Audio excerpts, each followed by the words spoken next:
How to hide your playlist on YouTube. Hello everybody, welcome back to our channel.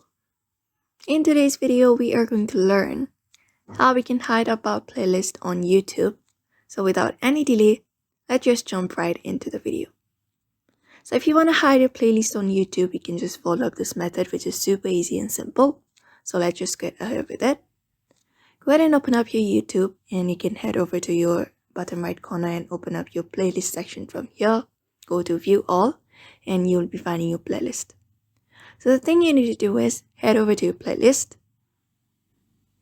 and then once you're here, you need to go to the pen icon, this one right here. Go ahead and tap on it, and once tapped on it, you'll be finding the visibility option. So right now it is public, but if you want to make it private, you don't want to show your playlist to anyone, you can go to the private section, this option right here.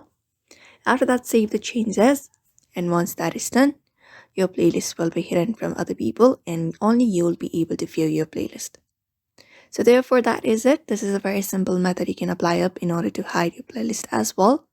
So therefore, I hope this video was helpful to you, and thank you for watching this video.